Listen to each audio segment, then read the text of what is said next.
大家好，歡迎收睇香港回憶錄。香港嘅豪門家族個個都有一個白手起家嘅傳奇故事。有人賣魚起家，有人裝霓虹燈起家，有人喺鄉下開戲院起家，有人擺地攤賣衫起家。佢哋嗰一代捱過戰亂，捱過饑荒，捱過金融風暴，用一世人嘅精力同膽識打造咗一把開門嘅鑰匙。呢把鑰匙打開嘅係幾百億甚至過千億嘅家族帝國，但呢啲白手起家嘅大佬到咗人生最後一步，都要面對同一個問題：條鑰匙交俾邊個？鑰匙可以傳，但用鑰匙嘅能力傳唔傳到呢？香港中文大學做過一個研究，分析咗500間亞洲家族企業，結果發現香港企業嘅敗家率係亞洲最高嘅，比台灣、新加坡、日本都高。原因係香港企業太依賴創辦人嘅人脈同關係，呢啲嘢點傳？今日我哋就嚟盤點10位香港頂級豪門嘅敗家仔，入面有人每月攞200萬被鎖死，有人800億物業賣到清光，有人走私軍火被自己老豆登報除名，仲有人220萬美金賣咗一批股票，嗰批股票今日值超過1萬億。佢哋嘅阿爸、阿爺個個都係由零開始，赤手空拳打天下嘅狠人，但到咗佢哋手上，結局竟然係咁。呢10個故事，一個比一個離譜，我哋逐個講清楚。許晉亨，講到香港豪門花花公子，許晉亨呢個名一定排得上頭幾位。佢係香港船王許愛洲嘅孫，阿爸許世勳係中建企業主席。許家嘅家族資產喺2006年估值超過200億港幣。但許晉亨打細個就唔係讀書嘅料，阿爸48歲先有佢，老來得子寵上天，出入勞斯萊斯接送，住嘅係香港最有名嘅豪宅曉路，細個就送去英國貴族學校。呢種環境大嘅公子哥，你要佢好似阿爺咁，由一條破船開始，唔使諗。更加要命嘅係，佢仲有個別人家嘅仔，阿哥許晉幹。從細就展現出驚人嘅經商天分，係老豆內定嘅繼承人。而許晉亨呢，對做生意完全冇興趣，賽馬、品酒、追女明星先係佢嘅主業。講到追女，許晉亨嘅感情史基本上就係一部香港娛樂圈名人錄。1986年，佢經吳君如介紹認識劉嘉玲，兩個人拍咗3年拖，為咗同佢同居，仲專登搬出許家大宅，搞到許家上下雞犬不寧。劉嘉玲之後，佢同賭王何鴻燊嘅女何超瓊搞咗一場轟動全港嘅世紀婚禮，船王後人娶賭王千金，成個香港都睇住。結果呢，2年就離咗婚。有人話係性格不合，有人話係兩個豪門之間嘅摩擦。總之呢場世紀聯姻，比佢買嘅任何一匹賽馬都跑得短。然後佢再娶香港第一美人李嘉欣。李嘉欣從來唔收埋自己嘅野心，佢講過自己想嘅男人一定要事業成功，所以由劉鑾雄到許晉亨，佢嘅男朋友清一色都係富豪，但係佢嘅事業成就呢，幾乎係一片空白。阿哥許晉幹在世嘅時候，家族生意全部係阿哥揸，許晉亨掛個閒職，每日返工簽字開會，簽啲乜嘢字，開啲乜嘢會唔重要。2014年阿哥病逝，許晉亨成為家族唯一嘅男丁繼承人。本來以為終於輪到佢大展拳腳，結果佢老豆許世勳臨死前搞咗個神操作，將420億遺產全部放入家族信託基金。許晉亨夫婦每個月只可以領200萬生活費，連住嘅大浪灣道豪宅都只有居住權，冇擁有權。消息一出，全香港都喺度睇李嘉欣嘅笑話，折騰半世嫁入豪門，最後得個月薪200萬嘅闊太。不過呢200萬講白咗，只係零用錢嘅一部分。許家嘅物業每年帶嚟數億租金收入，大部分開銷可以通過信託報銷，所以唔好以為佢哋真係只得200萬使。但呢個安排嘅用意好明顯，就係唔俾你掂到本金。即使許晉亨喺出面欠一身債，呢筆財產都唔會被波及。呢個叫債務風險隔離。許世勳嘅安排有幾層心意：第一層防揮霍，第2層保增值，第3層斷後患，將家族成員之間可能出現嘅爭產隱患一次過卡滅。換個角度諗，許世芬等於幫子孫買咗一份防破產保險，將富不過3代嘅魔咒拆成咗一條流水賬。呢個做法據講至少夠用1750年。所以你話許晉亨係敗家仔定係幸運仔呢？佢大概兩樣都係，因為當一個老豆選擇用信託代替傳承，本身就係對自己個仔最大嘅評價，亦係最後嘅保護。丘美琪。講完花花公子，我哋講一位豪門千金邱德根。呢個名可能好多後生仔未必熟悉，但講到佢創辦嘅嘢，你一定聽過。例如香港人嘅集體回憶，亞洲電視 TVB 幾十年嘅死對頭，遠東銀行新界起家嘅本地銀行，呢啲全部都係邱德根嘅手筆。邱德根育有8個仔女，但得一個女，就係邱美琪。邱美琪嘅人生一度過得好似世外桃源。佢住喺清水灣一棟獨立大宅，三面環海，地皮係邱德根1983年以157萬買落，依山而建，4層高落地玻璃，採光通透，帶住9條狗，有工人照顧，日日對住個海過神仙生活。但2015年邱德根離世之後，一切都變咗。要知道，邱德根育有8個仔女，一共娶過2任太太，而2任太太係同胞姊妹。大太太裘錦秋1975年飛機意外去世，邱德根之後娶咗細妹侯錦蘭。邱美琪係大太太所生，所以佢同繼母裘錦蘭之間本來就有一層微妙嘅關係。邱德根留下數十億遺產，遺產管理人正正就係繼母裘錦蘭，但侯錦蘭遲遲唔肯分產，年復一年，邱美琪等唔切。佢開始向財務公司借錢，2018年5月借咗第一筆，同意分36期還款，但到10月就已經冇再供過，之後仲借多2筆，3間財務公司加埋欠債超過5000萬。2019年大除夕，邱美琪入稟高等法院告自己嘅繼母，要求14日內交代遺產賬目，即刻分產俾佢還債，但繼母唔應，債主唔等。2020年4月，法官正式頒下破產令。邱美琪，香港豪門唯一嘅千金，破產收場，仲未完。2021年，佢因為違反法庭披露令，被判入獄1個月。最諷刺嘅係，佢破產嗰陣，二哥邱達昌嘅身家有65億，侄女邱詠妍剛剛以1.7億買咗九龍塘豪宅。同一個姓邱，一個破產，一個買樓。豪門嘅血緣關係有時唔等於經濟關係。林建明，講到豪門敗家，林伯恩家族係一個繞唔過去嘅名字。林伯恩，潮州人，17歲嚟到香港，攞住家人俾嘅13蚊去服裝市場入貨，由擺地攤開始，一路做到麗新集團創辦人，巔峰時期身家超過600億。林伯恩有幾房太太，子女眾多。大房嘅長子叫林建明，按照傳統，佢本來係理所當然嘅第一繼承人，繼承呢個市值600億嘅麗新帝國。但呢位大少爺偏偏對家族生意毫無興趣，佢嘅人生重心從頭到尾都唔係 boardroom， 而係女人。林建明沉迷女色，係圈內出名嘅事。林伯恩叫佢返公司幫手，佢坐唔定，叫佢學做生意，佢學唔入。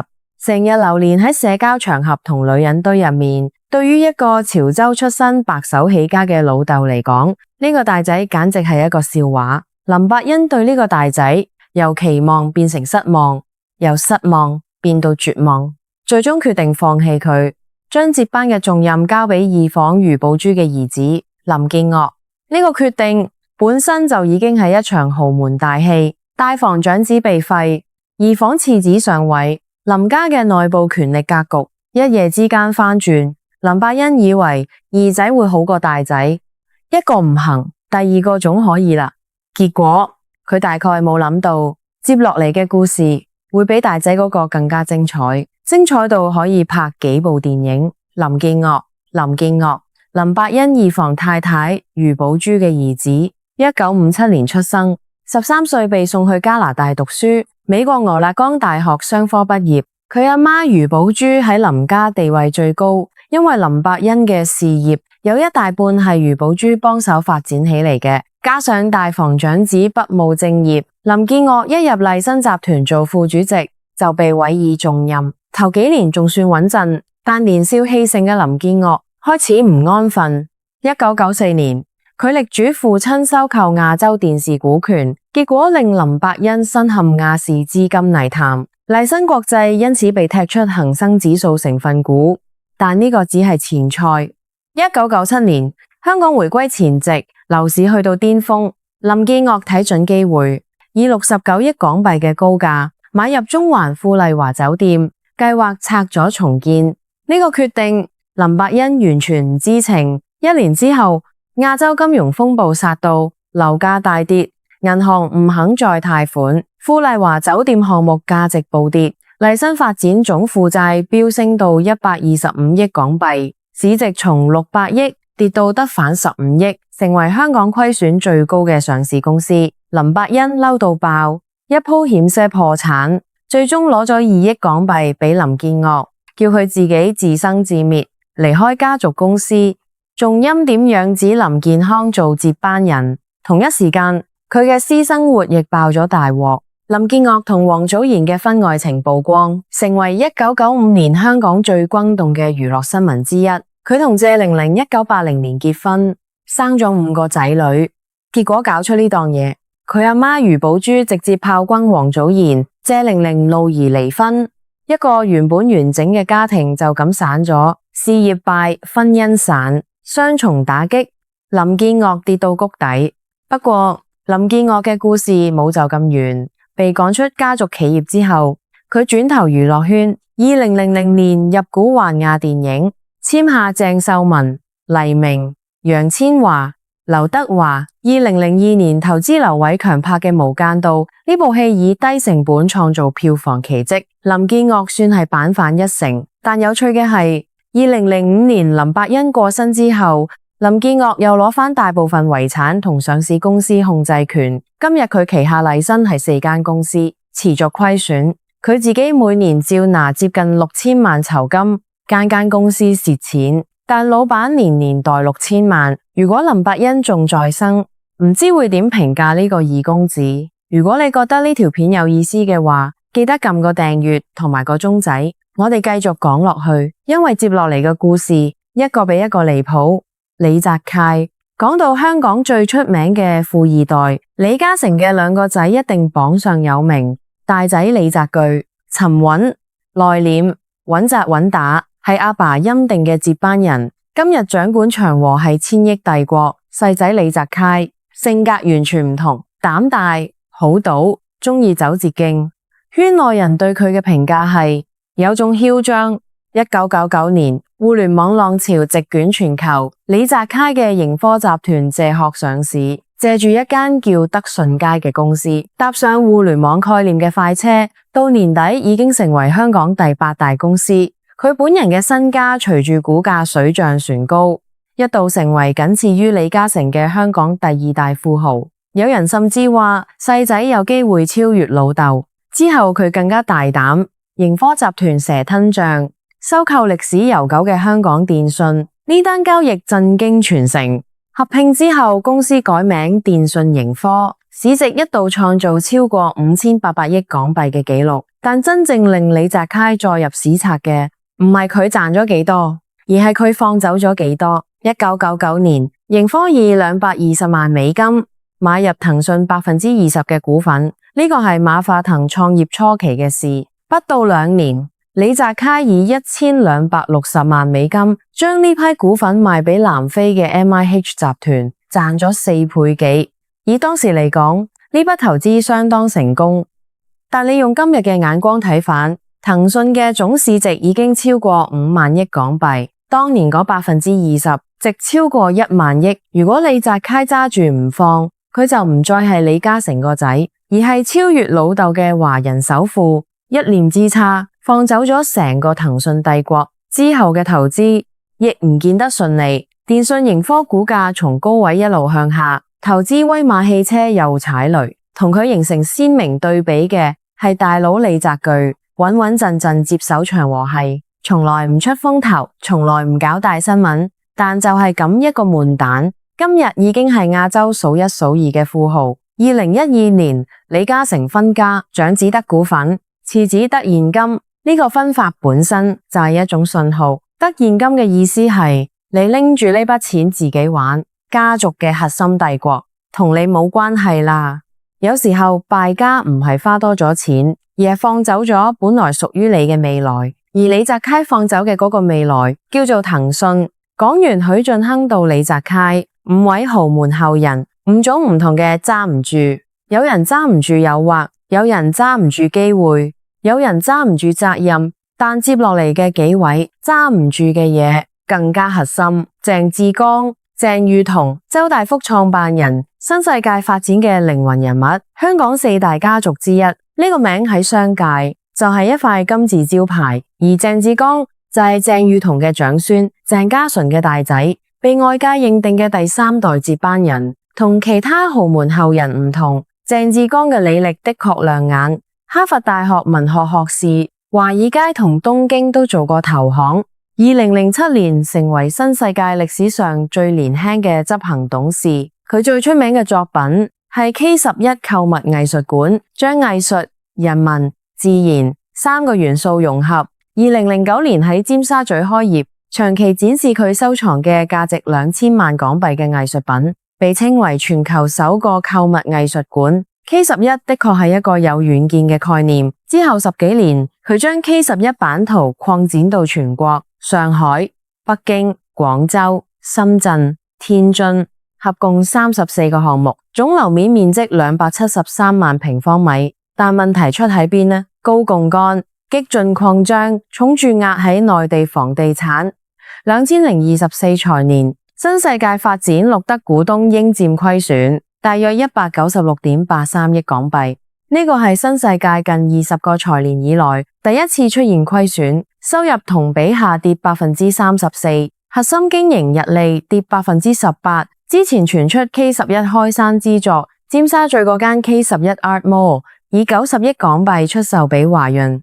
鄭志剛喺最後一次以行政總裁身份出席嘅業績會上，講咗一段話，大意係我主動辭去職位，希望投入更多時間喺社會公益上，為香港同祖國發揮更大貢獻。講得好體面，但所有人都知道呢個決定嘅真正原因係賬面上嗰個196.83億嘅虧損數字。2024年9月，鄭志剛辭任新世界發展行政總裁，同時辭任新世界百貨主席，周大福執行董事，新創建非執行董事，一次過退出所有家族企業核心職位。接任佢嘅人叫馬紹祥，一個職業經理人，唔姓鄭。新世界正式進入職業經理人時代，鄭家第3代接班就咁畫上句號。佢阿爺鄭裕彤由一個學徒做起，幫人打金賣珠寶，一路做到周大福帝國，用咗一世人。而鄭志剛用咗18年進入權力中心，卻只用咗3分鐘嘅公告離開。有人咁樣評價鄭志剛，佢身上有一種傲氣，香港其他嘅富二代佢可能都瞧唔上。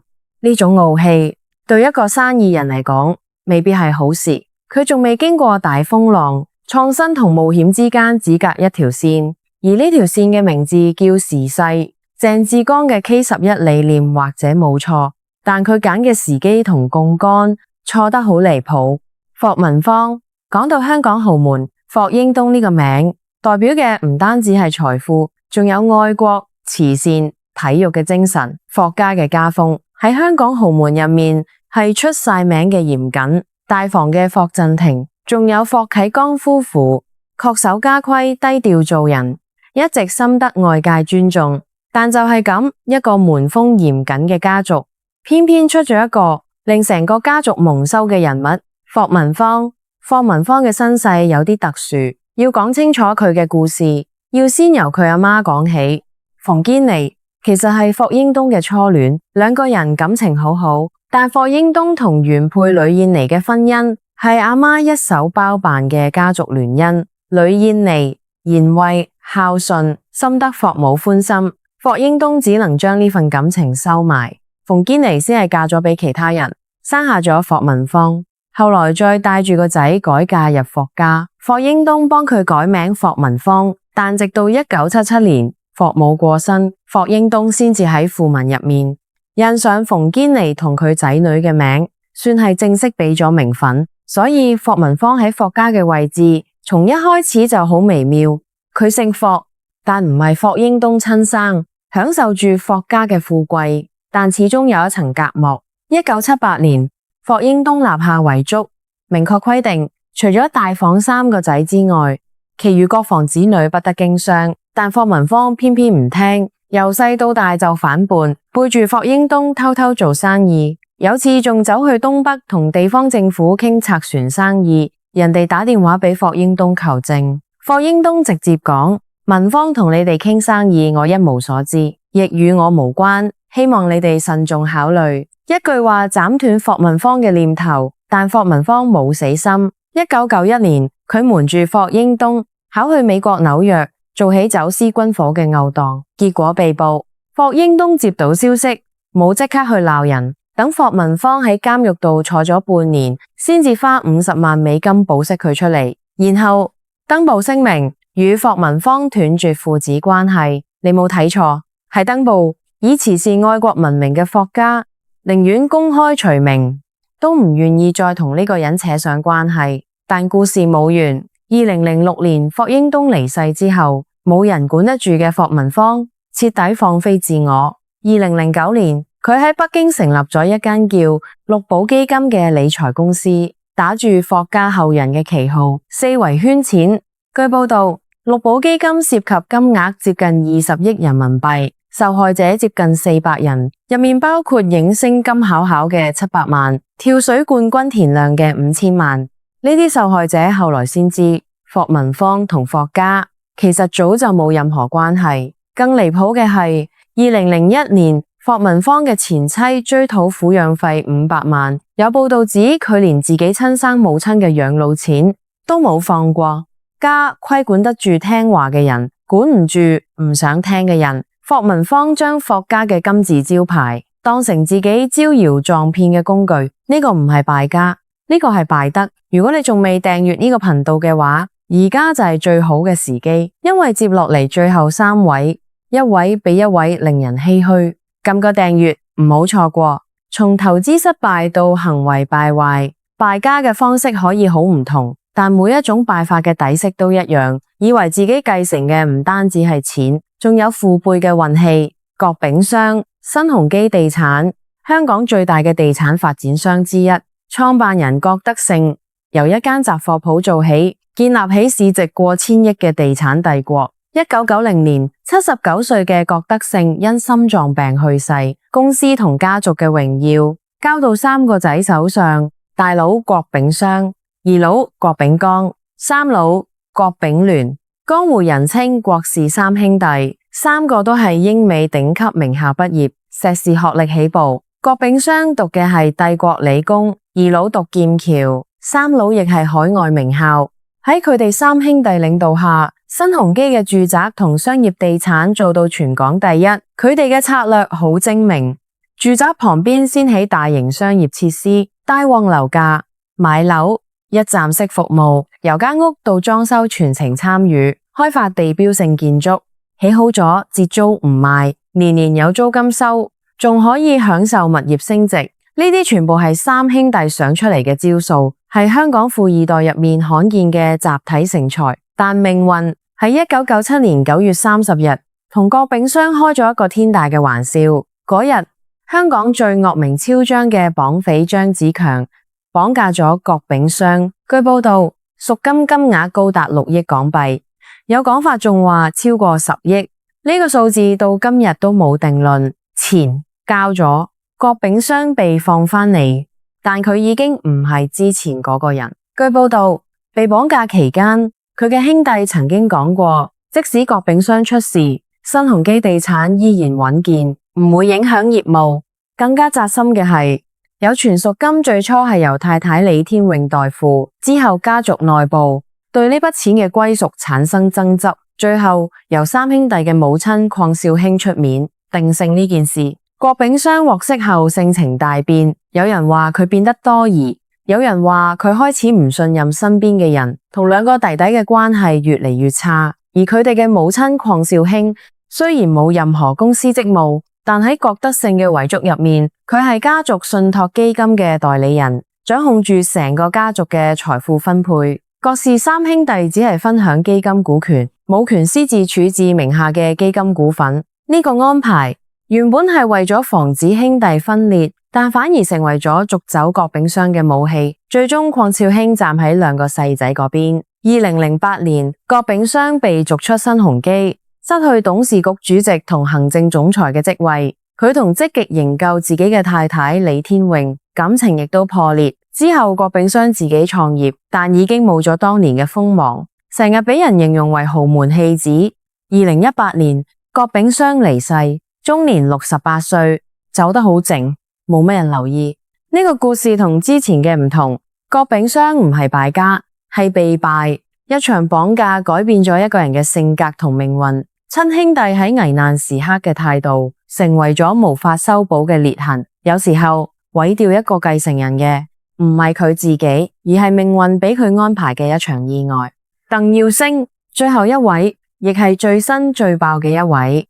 鄧成波，人稱鋪王，1934年喺廣東佛山出世，細個家境貧寒，5歲老豆就走咗，跟住阿媽嚟到香港，16歲做電燈學徒，喺街邊幫人裝霓虹燈，就係咁一個裝燈仔出身嘅人，靠住買鋪收租再買鋪嘅模式，一間一間咁儲，用幾十年時間建立起一個龐大嘅商業地產帝國。巔峰時期，鄧成波坐擁200幾間核心商鋪，賬面資產接近800億港幣。據報道，銅鑼灣半條街嘅租金都係流入佢家嘅戶口，每日光係收租就超過100萬。佢嘅綽號叫鋪王，喺香港商業地產界，呢兩個字就係金字招牌。鄧成波嘅哲學好簡單，一鋪養3代，買落嘅鋪唔賣，靠租金食3代人。但佢嘅仔鄧耀星唔係咁諗，鄧耀星係鄧成波最錫嘅細仔，亦係欽點嘅接班人，人稱小鋪王。但佢打心底唔認同老豆嗰套，佢覺得靠收租嚟錢太慢，要走資本運作嘅捷徑，要轉型。問題出喺邊呢？出喺佢太想證明自己，佢打心底唔認同老豆嗰套，覺得靠收租嚟錢太慢，非要走資本運作嘅捷徑。2015年，鄧耀星第一次出手，帶住家族入主一間叫易通訊集團嘅港股公司。消息傳出，當日股價暴漲30%，市場一片追捧，以為鋪王家族轉型科技一定有嘢搞。但鄧耀星對經營上市公司完全冇經驗，冇幾耐，易通訊股價就一路暴跌，跌到每股得返0點幾蚊，變成所謂嘅仙股。截至2026年4月，總市值得返1.18億港幣，呢個數字唔夠佢老豆當年一間鋪嘅價錢。跟住佢又集錢收購聳菱護老集團，諗住去內地做養老院生意，覺得人口老化一定有市場，結果被對方控股股東追討2.6億港幣債務。呢筆賬又係鄧成波出面幫仔了結，換咗其他老豆可能已經叫佢收手。但鄧成波太錫呢個細仔，錫到冇底線。然而呢啲都只係序曲。鄧耀星真正嘅大動作係一口氣收購14間酒店，總價值高達266億港幣。目標係將家族企業從傳統嘅物業租賃轉型做酒店帝國。呢個計劃規模之大，膽量之粗，如果成功嘅話，鄧耀星就真係超越咗老豆。但佢嘅時機錯得離譜，收購完成之後，撞正疫情，再撞正經濟下行，酒店生意一落千丈，商鋪租金較高峰期回調超過76%。鄧耀星手上嘅牌越打越少，每一張牌打出去都係虧。2021年，鄧成波去世，帶走嘅唔係金山銀山，而係一個滿身窟窿嘅龐大學子。賬面800億資產嘅背後，連利息支出就要20億港幣，鄧耀星只能不斷賣鋪、賣酒店、賣物業，一件件清倉。2026年4月底，一份來自香港高等法院嘅破產申請書，將呢個曾經風光無限嘅家族再一次推上風口浪尖，債主入稟追討鄧耀星，區1599萬港幣，同時申請將佢宣告破產。1599萬對普通香港中產嚟講係一輩子都唔敢諗嘅數字，但對鄧家巔峰時期嚟講，唔夠2日嘅租金收入，呢個數字本身唔可怕，可怕嘅係佢背後傳遞嘅信號。一個曾經坐擁800億資產嘅家族，現金流已經枯竭到連小額債務都周轉唔動。更加諷刺嘅係，2026年嘅香港住宅市場正在回暖。有機構預計樓價可能有雙位數嘅升幅，二手成交量有望大幅跳升。但商鋪呢？核心街區商鋪租金較高峰期回調超過76%。鄧耀星唔係輸俾自己嘅能力，係輸俾佢自以為可以跑贏嘅時代。佢老豆用幾十年建立嘅商鋪帝國，遇上咗電商崛起、疫情衝擊同消費模式嘅根本性轉變。呢個唔係一個人嘅失敗，而係一個時代嘅轉折。800億物業帝國由一個裝霓虹燈嘅學徒，一間鋪一間鋪咁儲起嚟，到最後被佢個仔一間鋪一間鋪咁賣返出去。鄧成波嘅墓碑上唔知有冇刻住一鋪養3代呢5個字，但如果有嘅話，恐怕連佢自己都冇諗到，第2代嘅養法同佢想象嘅完全唔同。佢老豆留俾佢嘅唔單止係800億嘅資產，仲有一鋪養3代嘅智慧。佢偏偏揀咗捨棄呢份智慧，去追一個叫轉型嘅夢，結果連鋪都冇埋，代都養唔到。10個故事講完啦。許晉亨每月領200萬被信託鎖死。邱美琪豪門千金欠債5000萬破產入獄。林建明沉迷女色被廢繼承權。林建岳69億一鋪輸清光，差點連累成個家族。李澤楷220萬美金放走咗今日值10000億嘅騰訊。鄭志剛 K11 擴張巨虧200億被逼退出。霍文芳走私軍火加詐騙20億被親爹登報除名。郭炳湘被綁架後性情大變同家族反目。鄧耀星800億資產賣到被追討1599萬。9個姓氏10個名字，每一個名字嘅背後都企住一個白手起家嘅父親或者祖父，佢哋用一世人嘅精力打造咗一把鑰匙，開咗一道門，但交到下一代手上之後，有人開錯門，有人掟咗條鑰匙，有人根本唔知道鎖喺邊。香港嗰個高速造富嘅年代，俾咗第一代創始人最好嘅機會，亦俾咗第2代、第3代最大嘅錯覺，以為鑰匙天生就屬於自己，以為門會永遠開住，但呢把鑰匙嘅重量從來唔係每個人都揸得住嘅。所謂富不過3代，唔係命運嘅詛咒，而係每一代人都要重新學識點樣揸住嗰把鑰匙嘅功課。而呢堂功課冇人可以代考。好啦，今日嘅影片就到呢度，記得俾個 like，訂閱頻道，撳埋個鐘仔，我哋下期見啦。